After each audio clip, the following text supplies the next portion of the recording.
I have the honor of moderating a panel between some of the exhibiting artists, new and old to the exhibition and the project, as well as a very distinguished gentleman, which will surely be a wonderful follow-up conversation to the incredible contextualization that has taken place, has given you context for this show and why we're here today.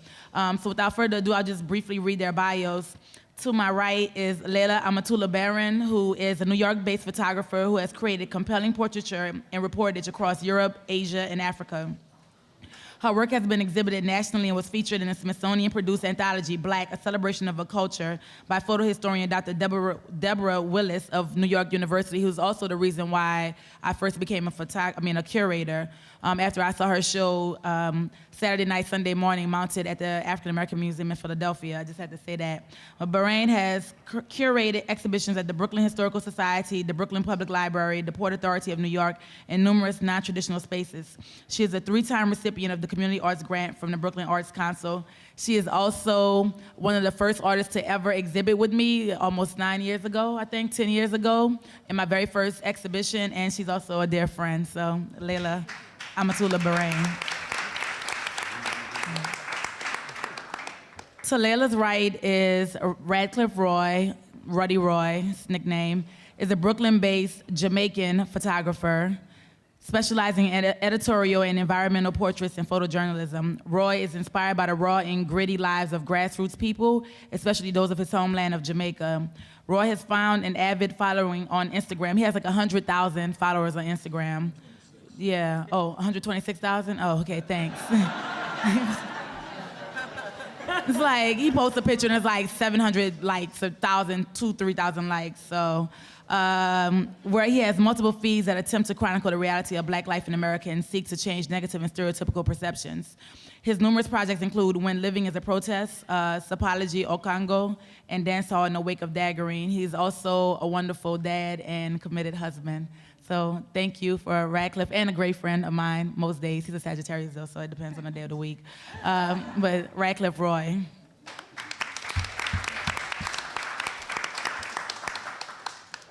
And to Radcliffe's right is Sarah Shamsavari, who is a British artist of Iranian heritage, whose works explore and reinterpret identity and address current social and cultural concerns.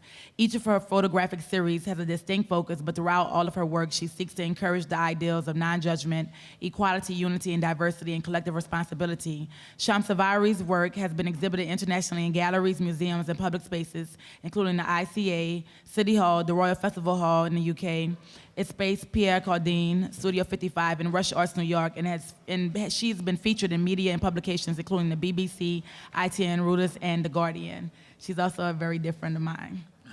Sarah Shamsavari. And to Sarah's right is Rose Callahan, who is a photographer and filmmaker living in Brooklyn, New York. In 2008, Rose began the Dandy Portraits blog to tell the nuanced story of extreme masculine elegance alive today. In 2013, I Am Dandy, her book, The Return of the Elegant Gentleman, a coffee table book of Rose's dandy portraits with profiles written by Nathaniel Adams, was published by Gestalten Press. Rose's commercial clients include MasterCard, Guild Group, Random House, Scholastic, Wall Street Journal, Levi, Shinola, and she's the exclusive photographer of the Metropolitan Opera style blog, Last Night at the Met. She is also exquisite in manners and dress. Her and her husband, Kelly, who's in here somewhere, wonderful mustache. Yeah, you can't miss them as a duo. And she's been documenting dandies around the world for years now. Rose Callahan.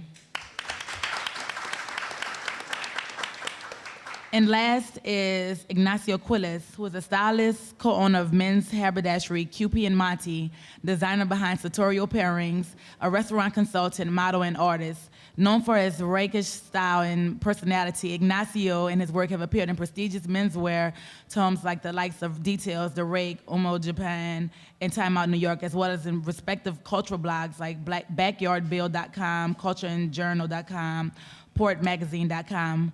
Among his numerous accomplishments, Quill has co-produced the independent film Lena's Dreams and has had numerous stints in front of the camera, initially as one of 15 time-traveling adventurers in PBS's Texas Ranch House, and most recently as one of 7 New Yorkers striving to make their dreams come true on Morgan Spurlock's documentary series Failure Club.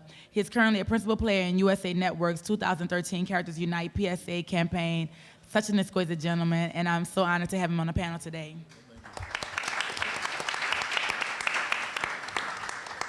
So thanks to Amy Mooney, and Monica Miller and the rest of our distinguished panelists, you have a great understanding of popular culture and the importance of the dandy, his historical trajectory, starting from Victorian era England and Europe, to more contemporary context that you can see on the walls today. And so I thought it was, as a curator, it's very important for me to contextualize work at all times. I mean, I'm probably more interested, that probably has something to do with the anthropological and ethnographic nature of my work, with my work being rooted in the African diasporan aesthetic and African American studies and Africana studies. But I'm always interested in the contextualization of the work, right, and the story behind why the work exists and its function. Because, in an African context, traditionally, our work always had function. It wasn't just for the sake of items being placed on a white wall space.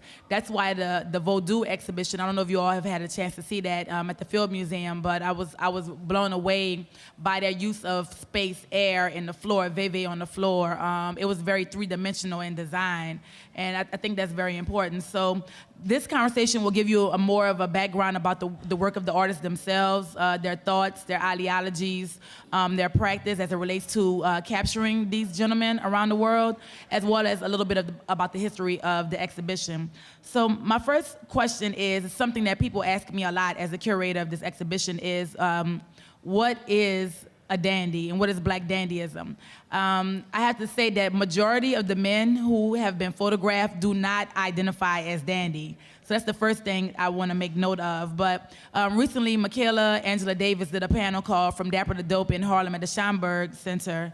And there was like images of like really well-dressed men, and then there was like a guy in like a snakeskin suit, right? And so I remember the first iteration of the show, Radcliffe was like photographing. I don't know if these guys were coming from Easter or something, but I was like, that's a pimp. That's not a dandy.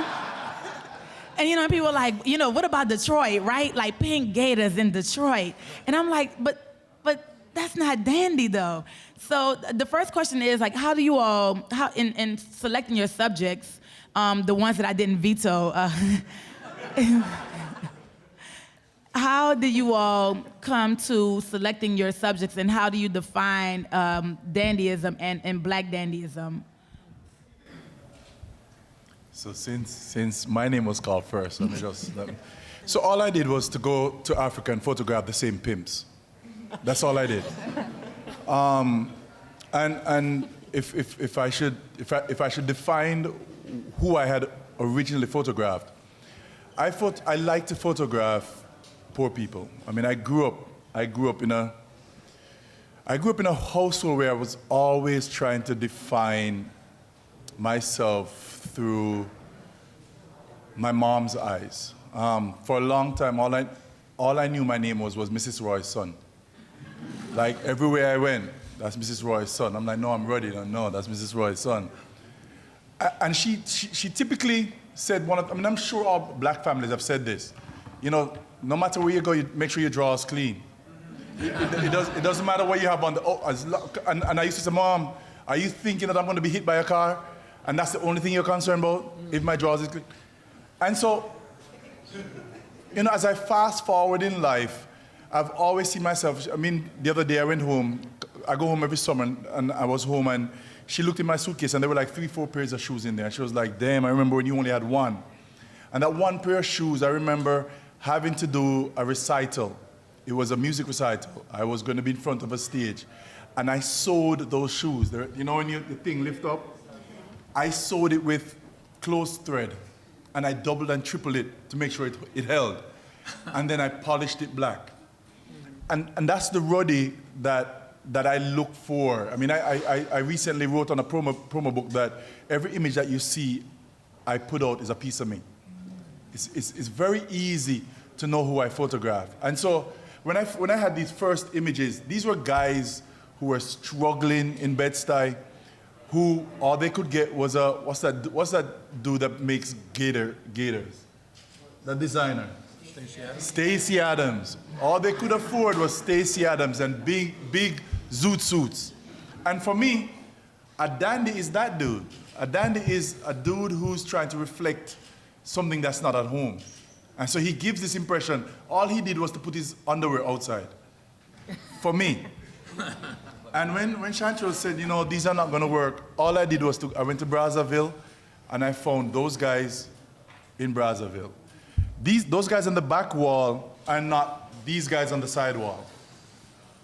Actually, when I was at a cafe, actually at a cafe, I had lost those images on my hard drive. Oh. And I was at the cafe trying to figure them out. This guy, the photographer, texted me and he said, "You're in my backyard." And I go, "I know."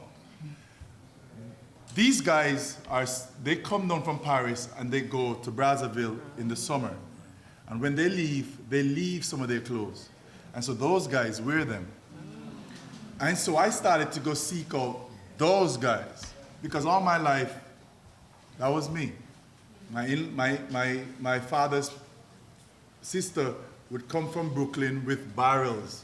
And she would leave us with what we'd call in Jamaica, the what left. So that's how I photograph. Maybe I went ahead and talk about the techniques, but those are my images. The images are a reflection of me and how I see people.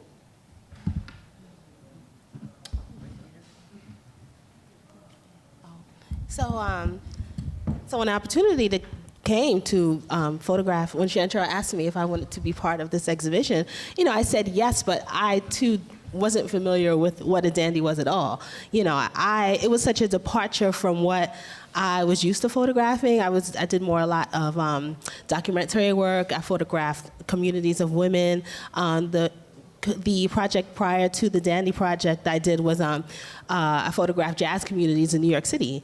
Prior to that, I spent a lot of time in Senegal, and you know, it was a challenge, but it was just like, oh, this is exciting. This is something I know nothing about. So when I went out to photograph the men, I photographed men who already identified themselves with dandy because I wanted to learn what it was about. And what I found was that, you know, these men carefully curate their closets. You know, I went to their homes. I saw what the types of fashion that they collected, and you know, we had conversations. And you know, I tried it. At first, I don't think that my first photos were quite well. Maybe the way I captured the. Yeah, because they were of a curator, Dexter Wembley, and well, before that, it was the dude from Harlem. Oh, right. Yeah, I mean, he's told me he was a dandy. I trusted him, so I was just Tunde. Tune. So I was, you know, he said he was a dandy, and to me, he looked like the dandy, and then his wardrobe was it was interesting to me, you know, as a layman's eye. Someone looking at, you know, as something new, you know. So that's how I came about it. And the photographs upstairs was maybe like my fourth try because I had been in the show since the beginning. And with each show, I believe that I photographed someone new just because I was growing in my understanding as to what a dandy was. So for me, it's like it was a learning experience with each show, and I think in the next show I'll probably photograph someone else. For me, I don't really see a dandy in the beginning. I think for me it's been a long sartorial journey that it takes you a while to become a dandy.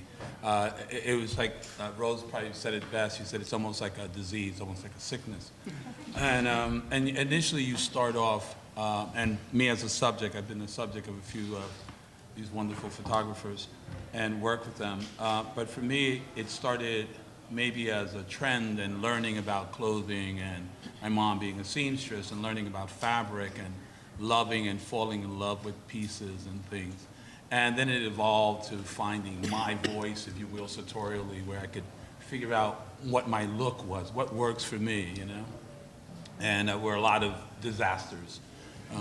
You know, some I don't want to repeat, but Some were good, and some were experimental, and some were interesting. And so for me, I think it's been a long journey to get there. I don't call myself a dandy. I just don't think that any person that is doing what we're doing should be call themselves that. That's just my personal opinion. But it is a long journey, and you get better. And then the dandy, I think, evolves when you transcend the clothing or the brand or the label, and it has more to do with the essence of the individual, his or her particular detail of style. Like if you look at some of these images here and on the left, on the right, and behind you, it's the detail, it's the way they put things together. So I look at the photographs differently than the photographers do, because I see how they feel when they're doing it. And it's just that the dandy is elevated to a point when he has what the Italians call sprezzatura, to be able to express yourself, to get an item, to have your pocket square flowing, or to add elements. And I think the dandy has, at that level, evolved already in this place.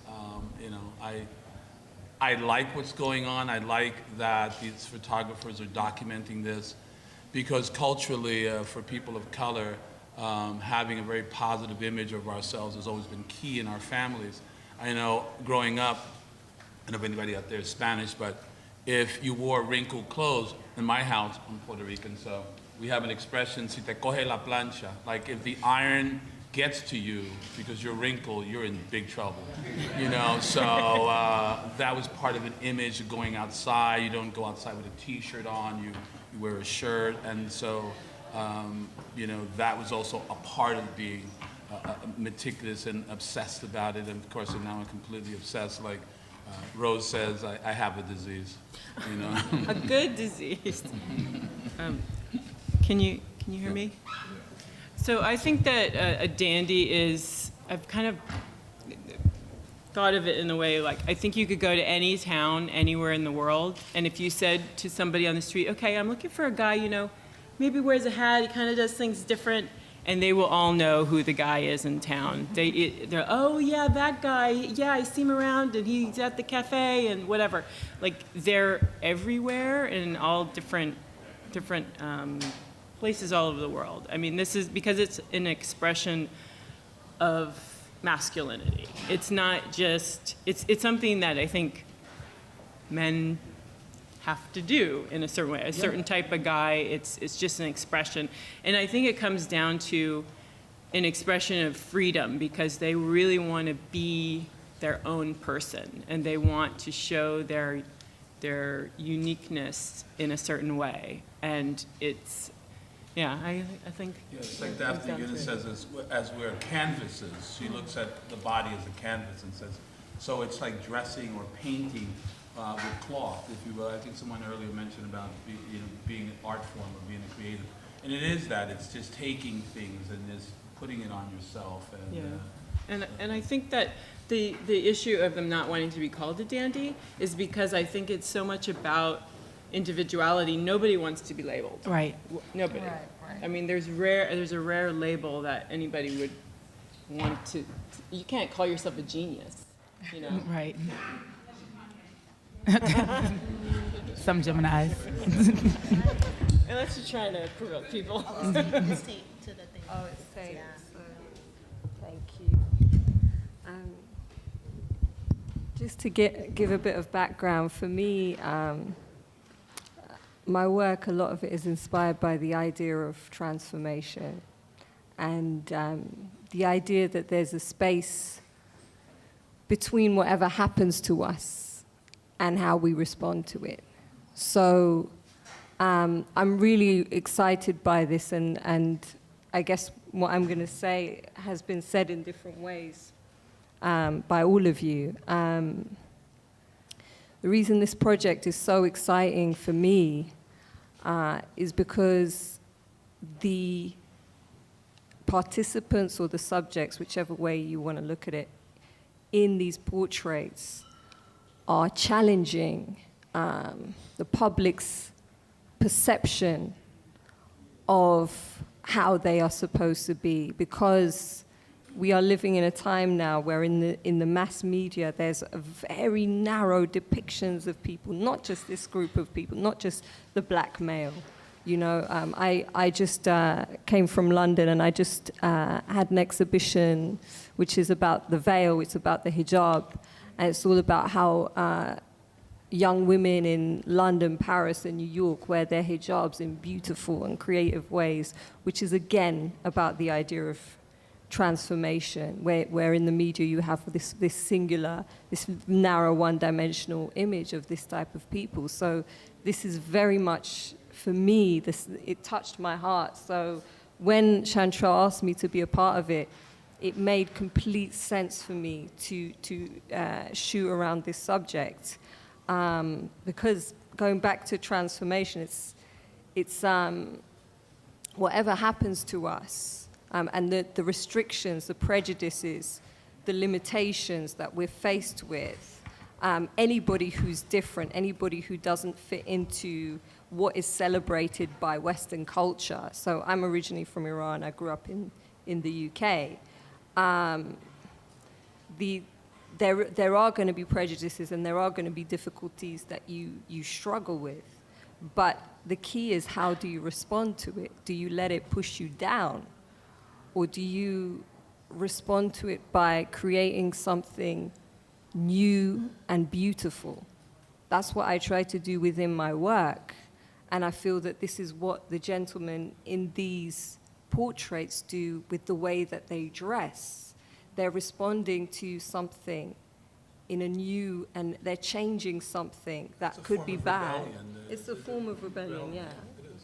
And it's rebelling against that. it's new and beautiful.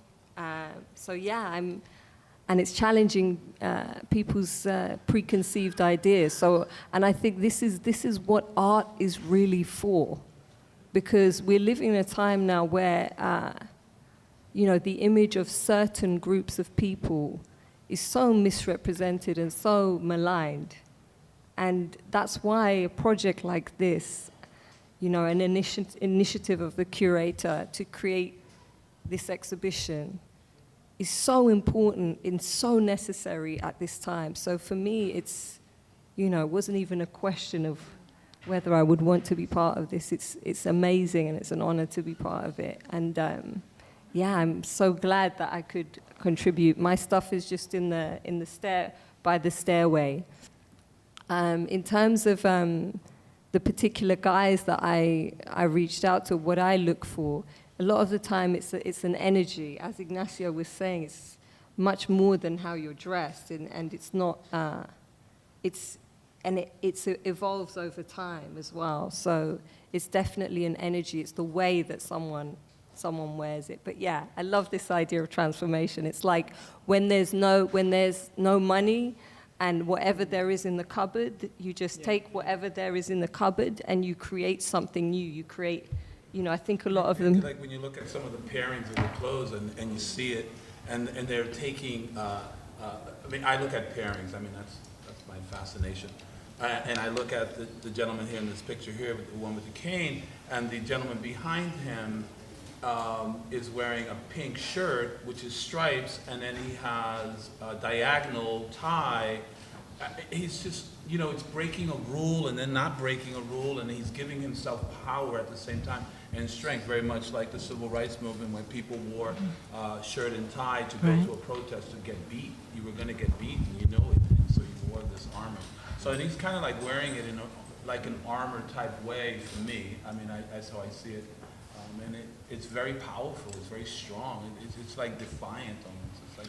Well, also one of the things, I can only speak about the people in Brazzaville, or most of the men in Brazzaville. There are two factions. Men from the north, they are in power, and the guys who are wearing these clothes, they're from the south. This is their power. Right. Politically, the government only allows them in the country because of this is what they do. If I believe, and having interviewed them, if they weren't wearing this, they'll be fighting. They'll be at war. And so this is their statement. And every day that they go out in these clothes, they do the basic things. They're the ones who They go to funerals, and that's their job. Their job is to make everybody happy. They clean cemeteries. They do whatever it takes because it's their own. I like the word rebellion. This is their silent rebellion. But it's actually a very loud statement because you know who they are. Right. And so You can't just approach them like, you can't come at them. I mean, you look at the images and you look at them. You would not run up on that guy and say something silly. If you Right. see that person, you're going to talk to him correct. You're not going to come at me like, Right. like that. Right. Who So, but was it that if, said He it's says a it, it's form of powerful. good manners? right. Someone said that dressing well is a form of good manners. Right. And so, and I think that's the next question that I was gonna touch on. Ignacio said rebel, power, strength, right? And armor. That's the thing. So I'm always thinking about respectability politics and how they function. And it's something that I wrestle with as a self-identified African-centered person. The assimilation, I don't like to say acculturation of black people acculturating like European aesthetics, but the assimilation and embodiment of people of African descent to dress themselves, and because cloth has always been a sacred tool in our societies, right? For thousands of years. Like, I mean, the cloth has had the power, so it's not even about but like, how do you wear it? How it's a adornment that has always existed within African and African diasporan cultures. So when you talk about power and you talk about respectability and the idea of people getting dressed and armoring themselves, is like armoring against what? And I struggle with that because, I first curated this exhibition in response to the perpetual stereotypical images of black men that have real life implications. I did a show right after this called Haunted about the about the criminalization of black men in the prison industrial complex in the wake of the murder of Trayvon Martin.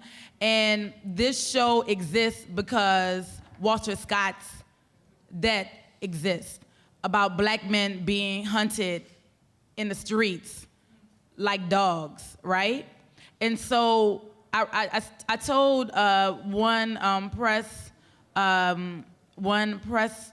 person that during the interview that wearing a suit is not going to stop you from getting stopped and frisked, and it may not even save your life.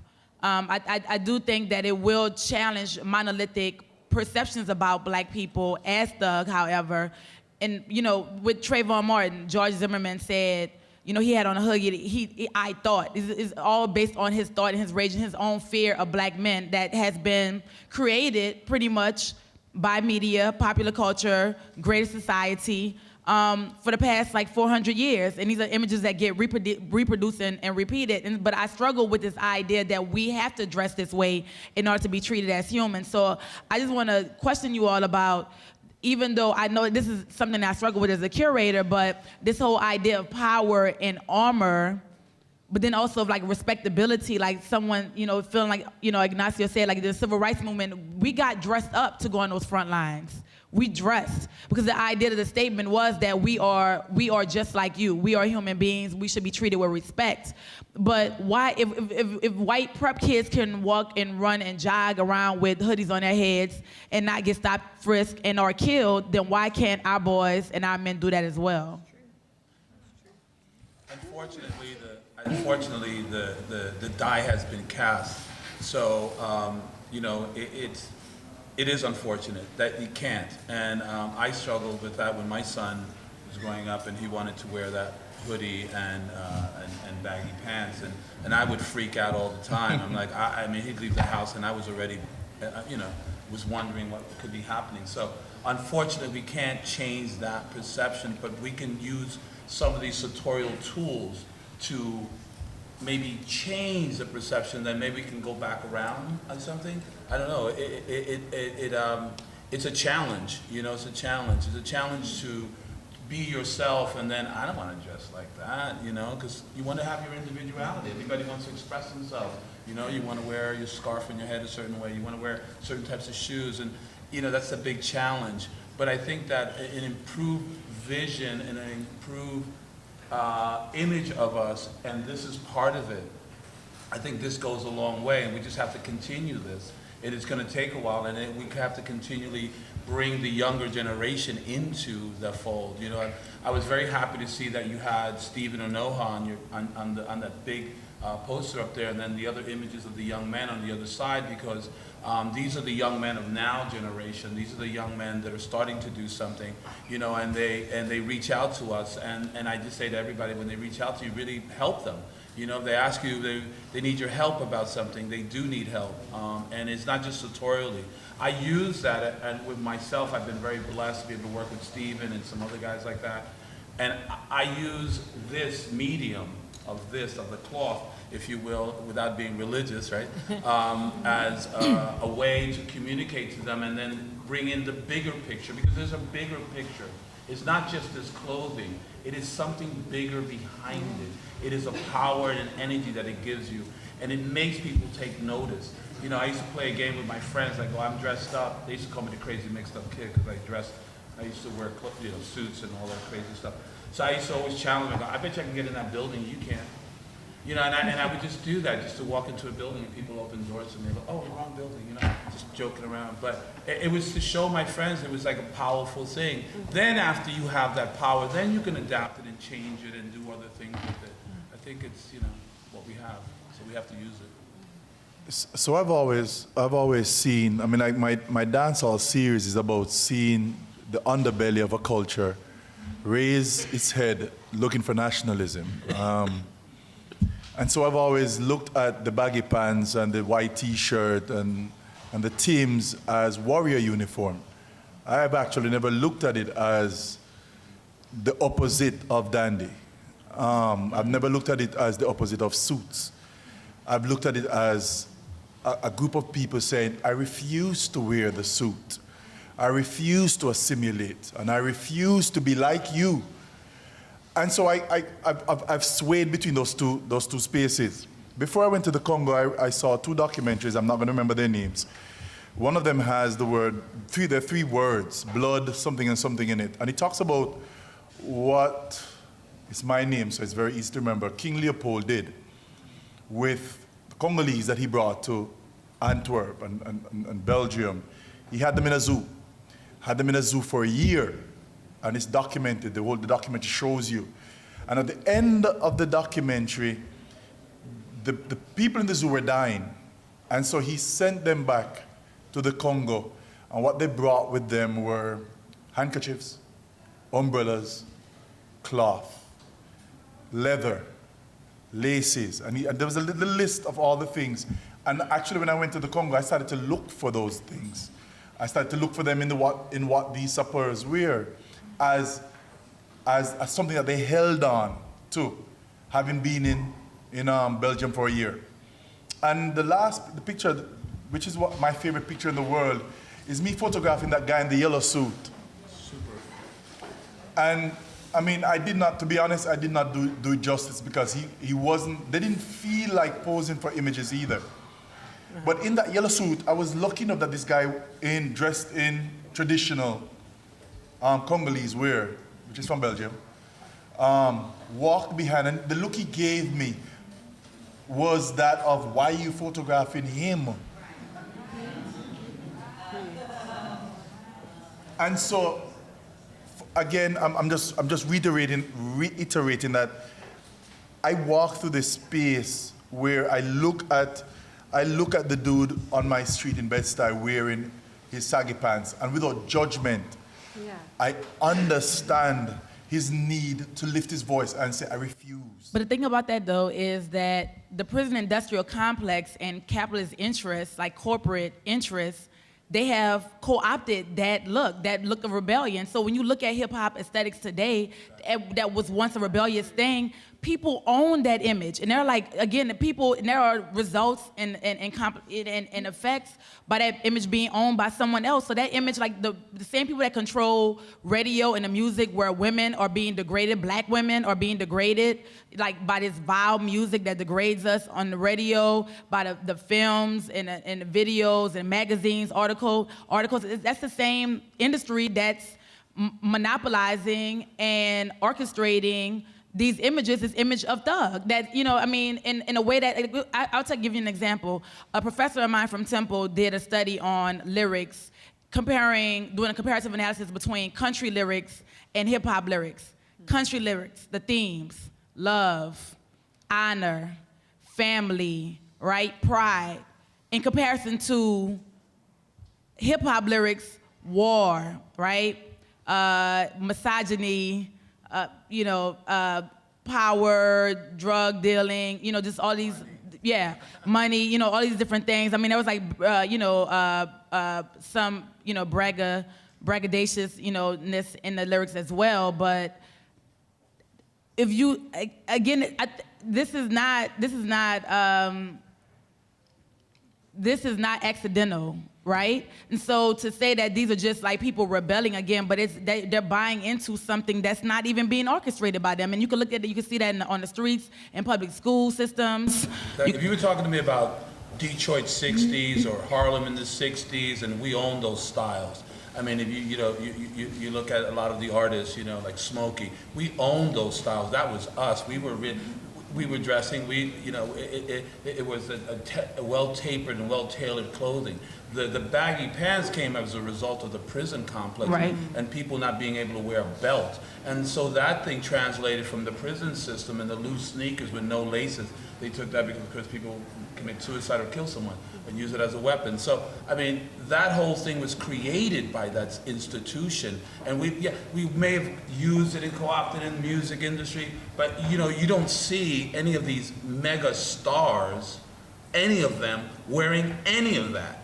Kanye's going to Lanvin and buying stuff. Well, that's a whole different story. Kanye. So he's not buying no baggy pants. No. They sell them and endorse it. And we follow like sheep. I think that sartorial expression as being part of a rebellion is super important, and we have to fight it. I know that there's a rebellion within that baggy pants, but that rebellion is lost because the message has been lost. The message has been so diluted and polluted by the system itself. We need to find a new expression, and this is a better expression, and it opens more doors. To answer Chantrell, it's the industry that has created the nigger. It is the industry that has created both the country lyrics. That same industry is the one that created the thug lyrics. The same industry. It is the industry that treats women in a derogatory manner, not the nigger, the industry. Really, because because when KRS-One's lyrics and album went out, the industry did not support it. Let us look at Shakespeare. Where isn't there murder, misogyny, betrayal? Shakespeare, the one that we teach our kids from elementary all the way up to college. They don't teach Garvey the way they teach Shakespeare. So let us not put the blame on a group of boys wearing baggy pants and saying that they're the ones who. I would like to continue to photograph these baggy pants and photograph these t-shirts and lift their voices until they can lift their heads high enough to say, you know what, I don't need these baggy pants anymore. I don't need these t-shirts. Maybe I can go over to Ignacio and say, yo, brother, how do I walk through that door? Right, so I want to hear from the women on the panel because the brothers, which I think is important. No, but seriously. That's true. Yeah, I want to hear from the women because, I want to hear from the women.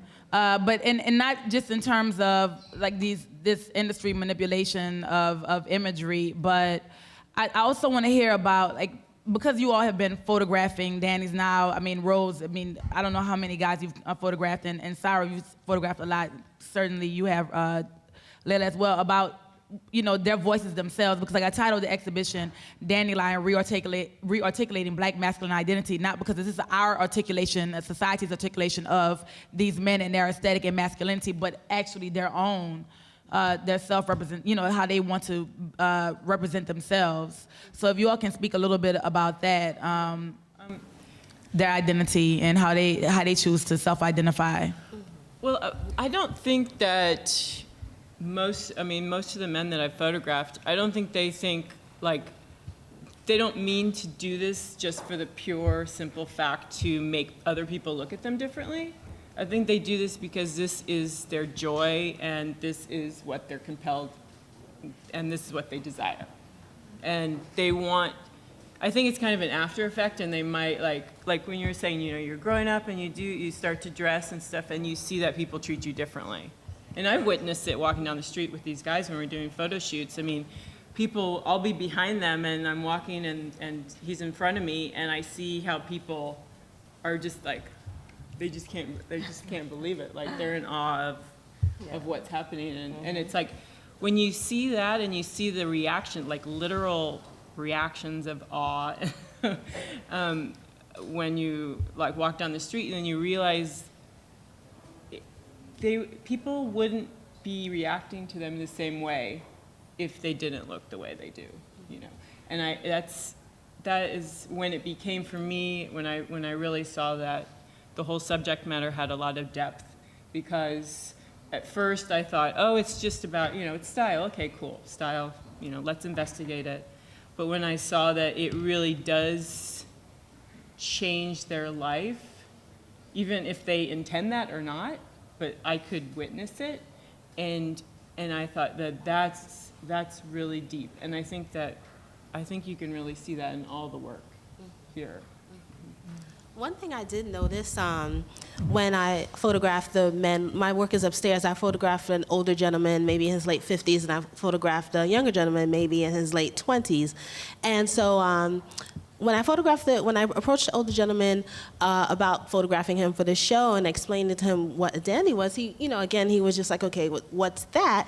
And, you know, I went to his house, I saw his closet, and it just seemed for him to just be naturally wanting to dress in the best possible way, and to just do that naturally. Like, this is the way I dress every day, and these are the clothes that best represent me. This is the best possible. Like, he was just very desensitized to the way that he presented himself, whereas the younger gentleman was very aware of what he picked out, you know, went to the store from this designer or from this, you know, whatever, just very curated way of presenting himself, you know. So I think that from what my experience is, it varies with age, you know, how men look at themselves and what the fashion is like. Because I think in previous generations, men, you know, they dressed differently, and the clothes of the day was to wear, you know, a tie, and then you always had to have a hat, and then slacks and things like that. And, you know, they dressed that way before maybe jeans became popular, you know. So I think that they've been dressing like that, you know. Whereas the younger men, you have a choice. You have baggy jeans, you have sportswear, you have, you know, and then you have, you know, the suits and things like that, you know. And when we were talking earlier about just representations, I just started to think about when I travel and how I represent, how people see me when I'm outside of America, you know.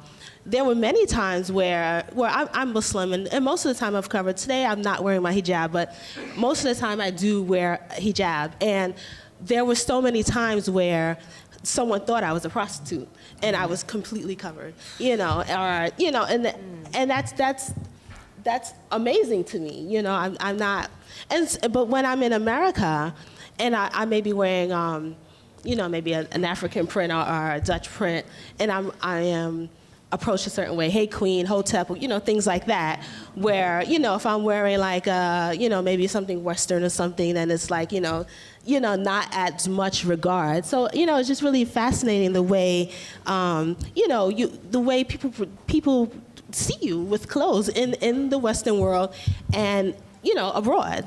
You know, it's interesting, like if you are in, you know, maybe Dakar and you have a suit on, you know, people are going to see you very differently, where if you were wearing like maybe a nyahas or a patchwork or, you know, some regional or, you know, indigenous type of a textile, you know. So it's very interesting.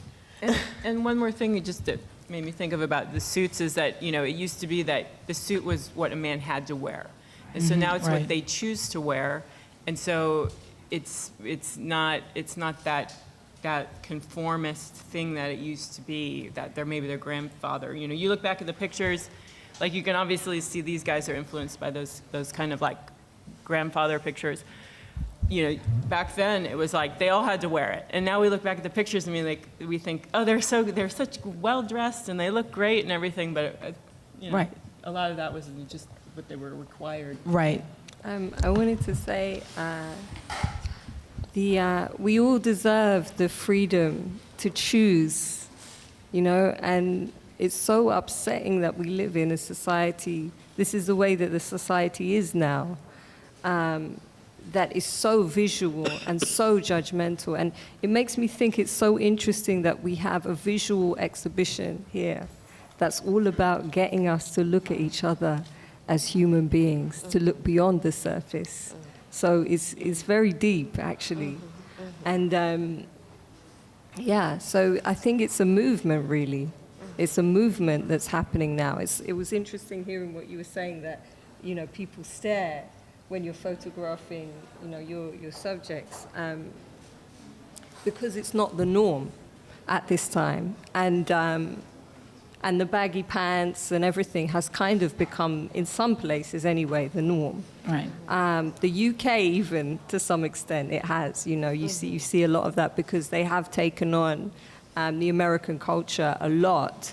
But then, of course, there are plenty of guys who really want to differentiate themselves and want to be identified more as British. And they tend to be, you know, they want to speak to the whole world rather than just to their peers, you know, from what I've seen and experienced. But yeah, I've seen both sides. Similar to what everybody has said, I've seen both sides. The guy that just wants to look the best that he possibly can. And again, none of them really have identified as such as dandies. It's really about a pride in appearance. And yeah, I think for all of us, it's when we dress, it's transformative, you know? It's changes the way that we feel about ourselves. So, and I see that a lot in the guys that I've photographed, and they're all very different. And I suppose what's been exciting for me is to see the spectrum of the very traditional, you know, we have a mutual friend, Amici, who is a real purist about this kind of thing. And he really, you know, he does not consider a lot of the guys that I've photographed to be dandy because he's, you know, he's very pure in what he considers to be. Well, he's a period dandy. He Yeah. likes a particular period. Yeah. You know, you can love periods, and that's a great thing. Yeah. I don't. But he mixes periods. I've seen him mix periods. No, Yeah. I mean, that's what the IK is so fascinating, because he blurs the line of culture, and he's blurring the line of time. There is no time.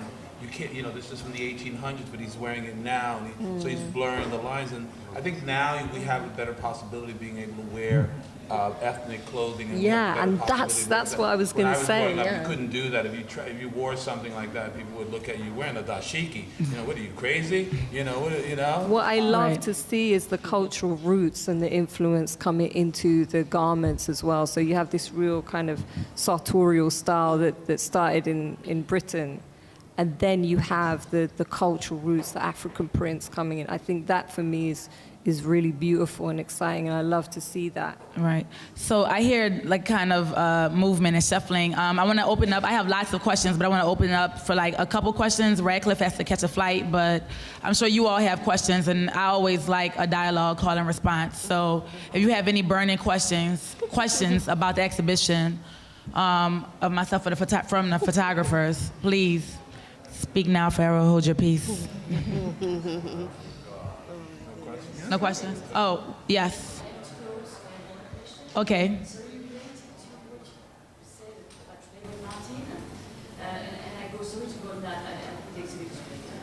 Thank you. When you said about, sorry, I forgot my words in French. Very quickly, racism is perversion. I'm sorry? Racism is perversion, and the ultimate goal of racism is not to destroy, not the people that are racist destroy other persons, it's to make the persons destroy themselves. Yeah. Right. And for me, when you are talking about dandy and beautiful classes and beautiful things. Sorry, I don't kind of maybe it's a bit of emotion, but what I mean is, I think what the white persons have to come in the game. Nothing would happen if the white persons are not recognizing what happened in this country. So the white person must step in, not just a few activists, but everybody. When you were saying there is a misconception, maybe what could we do? What I wanted to say, what could we do because there is a misconception? What could we do for our kids, for our sons? It's the white persons that have to do something first. Yes. That's what I feel like. Yes, agreed. No, thank you. Thank you for that comment. I totally agree. Absolutely. Thank you. Any other questions or comments before we wrap? Devin Mays, who's one of the photographers in the exhibition as well, and the only photographer based in Chicago. Oh, wow.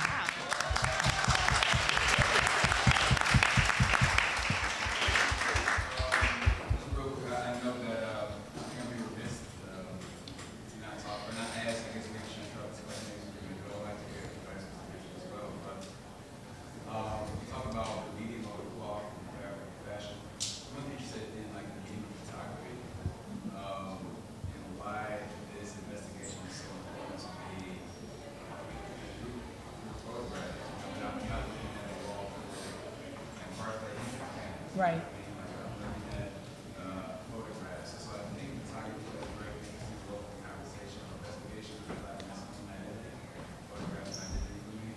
I'm just curious, I think it's productive. I just like to hear maybe some of the kind of talk about why photography is so productive. Yeah, that was one of the questions that I edited out for the sake of time. But lots of artists, like I have a friend, good friend, Fahamu Peku, who's a painter based in Atlanta, and some of his work, he has juxtapositional work. Some of his work dealing with, he has a series called Gravity that deals with the sagging pants, and then he has himself in suits, and he has like, he's painting himself in these, within like Negro Digest, all of these iconic black publications, Negro Digest and The Crisis. And for me, I think that visual culture and language in photography, the image in terms of photography, stills and film is very direct.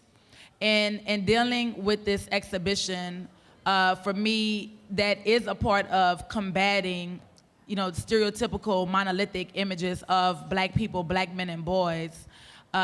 It was important for me to juxtapose these images with something that was also very direct. There are a few conceptual pieces in the film. In the exhibition, Terrence Nass's image, his film, Black Bow, as well as Nugent Smith's three-dimensional work. But for the vast majority, it's documentary photography. And because the black body, this is the image that you're engaging with every day on the streets, whether we're black ourselves or non-black, we're engaging with these faces and with these bodies, right? And so I didn't want there to be any kind of like distancing or abstraction in terms of like what this is about. So if we're including paintings, like, oh, that's like a pleasant thought, or that's something nice, but like it's really making viewers really confront their thoughts and their ideas about the black male, like cisgender black male, because I have to, there are women dandies and there are masculine or center dandies that are not included in the exhibition. I'll give you an example. Radcliffe and I were on a panel in Newark, and we were going to speak to a group of prep students, majority white school in, not Newark, in New Jersey. And I asked them to, we're talking about thug, right? I said, who populates prisons? They were like thugs and criminals. And one guy was like, the kind of, when my mom and I were driving around Newark, it's like, we see all these like thugs on the street, and he starts describing thug. So then I referenced Radcliffe, what were their ideas about Radcliffe when they walked in? And one of the students said, if I didn't know that you were an artist, I would have assumed that you were coming to talk to us about why we shouldn't indulge in a life of crime and drugs, just say no to drugs.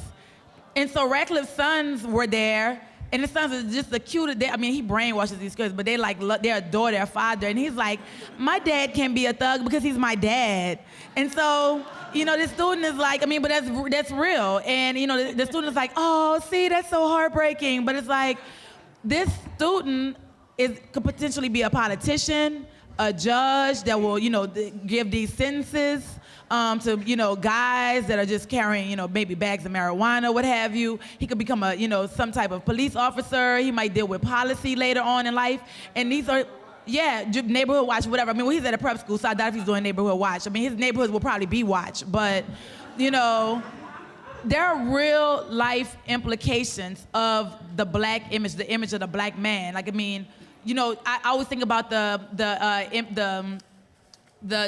Vogue magazine, was it Vogue, with LeBron James, King Kong, right? And comparing that to Jack Johnson and King Kong in real life. And so since we're confronting these images daily, interacting with them, I wanted this exhibition to be also like very seamless and in accordance with that same level of impact and imagery. And that's why I decided to make this a photography show. And I don't know if any of the photographers themselves have anything to say about that. There is so much ignorance in the world. It's crazy. There is just so much, not just in America, but in the world. I've always thought that photography is an amazing medium to actually connect people. And it seems like it's and film, but for me, obviously, as a photographer, photographing artist, photography has this power of connecting people, and a lot of people feel invited into a space to view photography that feel rejected by going into a space where there's traditional or fine arts.